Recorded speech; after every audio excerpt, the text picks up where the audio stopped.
Accompanying the release of the All-Star Superman adaptation from 2011, a direct-to-DVD animated feature of Batman Year One, co-directed by the credited individual behind All-Star Superman's Sam Liu, and which also accompanied, some months or a year off anyway, a two-part direct-to-DVD Dark Knight Returns adaptation, the original text also written by the revered yet rather notorious Frank Miller. A highly scorned Killing Joke adaptation would follow in 2016 or so, one which I never actually viewed. I just could not be bothered adding to the swelling, hateful bandwagon suffocating everyone at that time. Plus, The Killing Joke is a hair overrated. Don't question me, go see what Moore and Bolan themselves have had to say since. Some may claim that Miller's Year One is a definitive Batman narrative. It certainly is a captivating read, for how does it effectively translate into a 90-odd minute animated feature? Unfortunately, I didn't feel as though the Dark Knight Returns feature duo realised the frenetic prowess of the source material.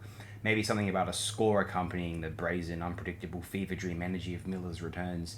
The films didn't match the sheer dystopian ferocity of the comics, the sensitive to the apotheosis final chapter of the Batman saga, that enrapturing notion that of this being the Batman story to end all Batman stories. Obviously, that animated duo didn't truly match those feelings. Maybe it couldn't hope to.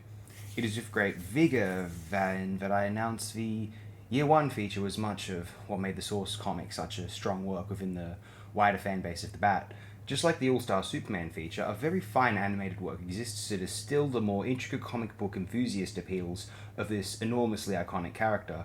Far from a watered-down movie adaptation rendition of the character, it is attempting to demonstrate the more dense, complicated pathos and wider mythology of that character, distilling to a prospectively wider audience far more of the potential these comic book heroes display as quasi-literary legends. Why the comic book fan continuum has such reverence for these figures beyond their Hollywoodized display as a gallant, sometimes one-dimensional, spectacle-inducing power fantasy for little children or infantilized, imaginatively unambitious adults. Batman Year One is endorsed here on this AOD. Yes, there will be a Snowpiercer and Okja upload in the very near future. I am finishing those up and wanted to upload a quick FODD in the meantime to account for the minor delay for our days, and we may or may not be less spiteful and vitriolic in the uploads henceforth.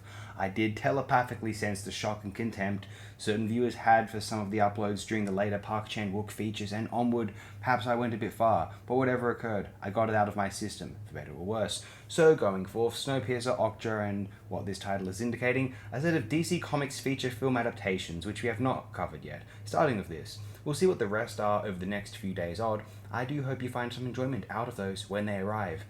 Once again, thanks everyone again.